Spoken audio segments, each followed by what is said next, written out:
बहन, मैं आज आप लोगों के लिए अलजेब्रा सेक्शन के 1 मार्क के सीजी 10 रिपोर्ट के क्वेश्चंस लेके आई हूँ जो आपके बोर्ड एग्जाम के लिए बहुत ही हेल्पफुल होंगे। चलिए स्टार्ट करते हैं क्वेश्चन नंबर फर्स्ट से।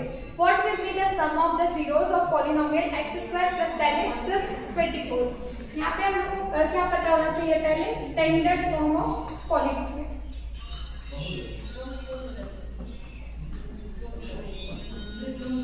Standard form of polynomial. क्या होता है standard form? ax² + bx + c। इस इक्वेशन को हम अगर कंपेयर करेंगे तो a की वैल्यू यहाँ पे क्या आ जाएगी? 1, b की वैल्यू क्या आ जाएगी यहाँ पे? 10 और c की वैल्यू क्या आ जाएगी? 24। अब सम ऑफ जीरोस का फॉर्मूला क्या होता है? -b/2। और प्रोडक्ट का फॉर्मूला क्या होता है? c/a।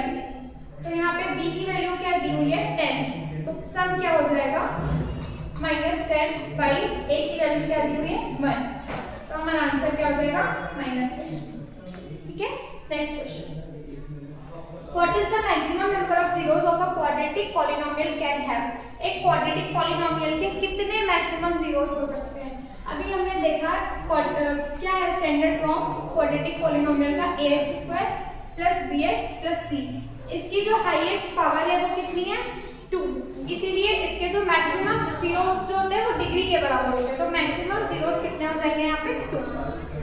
Next question. If x² - 16 is divided by x + 4, अगर x² - 16 को डिवाइड करते हैं x + 4 से, तब यहाँ पे रिमाइंडर क्या होगा? तो इसको हम रिमाइंडर थ्योरम से देखेंगे।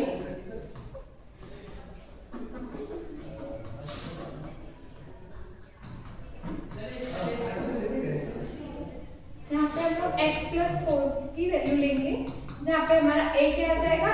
x = -4। अब इस x की वैल्यू को हम इस वैल्यू में पुट करेंगे, तो यहाँ पे क्या हो जाएगा? ये -4 का स्क्वायर -16, तो ये हो जाएगा 16 - 16। रिमाइंडर क्या आ जाएगा आपका? 0। नेक्स्ट क्वेश्चन नंबर 4 है। Question number 4, what will be the zeros of polynomial x² - 9। x² - 9 के जीरोस बताएं। अब हमको पता है अगर हम लोग x² की वैल्यू देखेंगे तो 9 उधर जाके प्लस में आ जाएगा और x की वैल्यू स्क्वायर रूट निकालेंगे तो ये +-3 हो जाएगा और स्क्वायर है इसीलिए 2 जीरोस होंगे इसकी। तो क्या आ गई वैल्यू x की? +-3। क्वेश्चन नंबर 5 है, dividend is equal to divisor into quotient plus remainder. क्या होता है ये formula? Dividend is equal to divisor into quotient plus remainder. Next question number 6। In a system of equation a1x + b1y + c1 is equal to 0 and a2x + b2y + c2 is equal to 0, if a1/a2 not equal to b1/b2। यहाँ पे क्या condition दी हुई है? a1/a2 जो है वो b1/b2 के बराबर नहीं होगा, तब हमारे पास जो सॉल्यूशन आएगा वो कैसे सॉल्यूशन आएगा? यूनिक सॉल्यूशन होगा। इस केस में कैसे सॉल्यूशन होगा? यूनिक सॉल्यूशन होगा। Next question number 7। In a system of equation,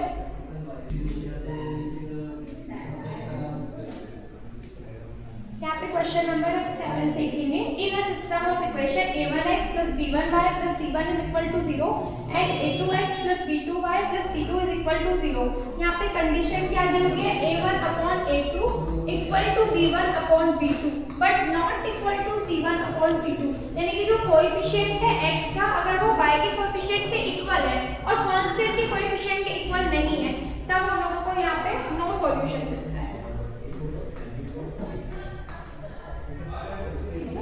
next question है question number 8। In a system of equation a1x + b1y + c1 is equal to 0 and a2x + b2y + c2 is equal to 0, तब यहाँ पे क्या condition दी हुई है?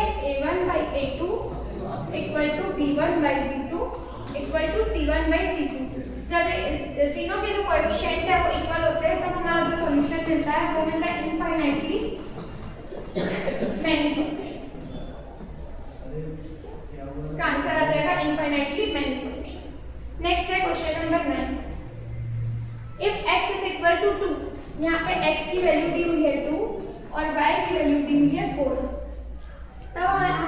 p की value निकालनी है। जब इक्वेशन दी है 7x minus 4y is equal to p।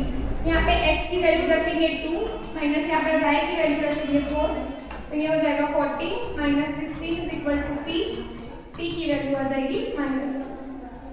ये हमारा आंसर है। Next question, question number 9, question number 10। If the three angles of a triangle are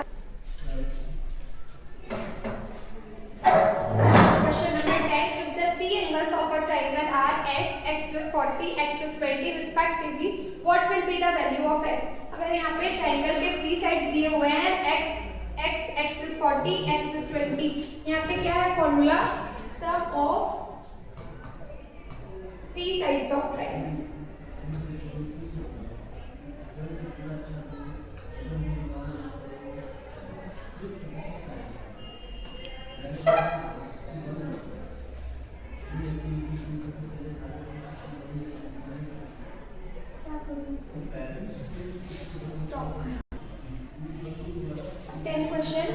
Three angles of a triangle are x plus 40 degree, x plus 20 degree respectively. What will be the value of x? Sum of three sides of triangle क्या होता है? 180 degree. यहाँ पे लिखेंगे formula sum of three sides of angle in a triangle is equal to 180 degree. यहाँ पे क्या क्या दिया हुआ है? Side x plus x plus 40 plus x plus 20 is equal to 180. अब यहाँ पे x 3x plus 60 is equal to 180, x is equal to 120 by 3 और x की वैल्यू क्या आ जाएगी? 42। ठीक है। Next question, question number 11। The discriminant of the quadratic equation. यहाँ पे डिस्क्रिमिनेंट का फॉर्मूला बस बताना है। ax square plus bx plus c is equal to 0। क्या होता है डिस्क्रिमिनेंट का फॉर्मूला? होता है b square minus 4ac। Question number 12 में भी बस फॉर्मूला पूछा है। What is the formula to find the roots of quadratic equation. यहाँ पे रूट्स का फॉर्मूला पूछा है। ये डिस्क्रिमिनेंट का है। रूट्स का फॉर्मूला होता है -b प्लस माइनस रूट में b square minus 4ac upon 2। Next question, question number 13।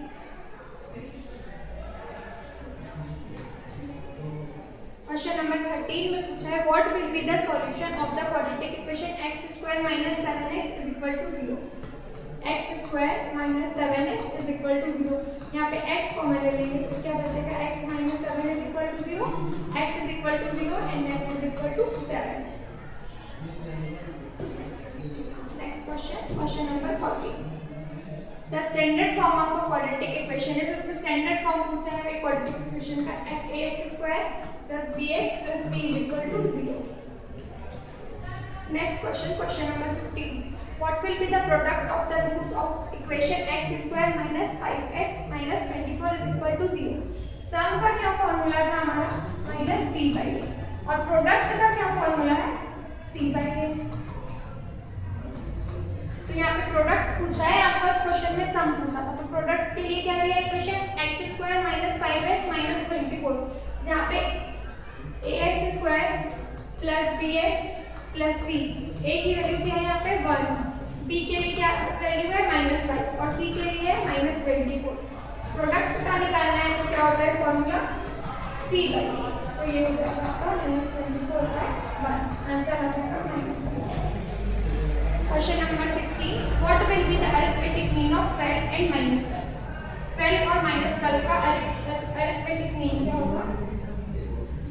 Arithmetic mean का फॉर्मूला क्या होता है? a plus b by 2। यहाँ पे a क्या दिया हुआ है? 12 plus b minus 12 by 2। 12 minus 12 by 2 is equal to 0। Answer क्या आ जाएगा?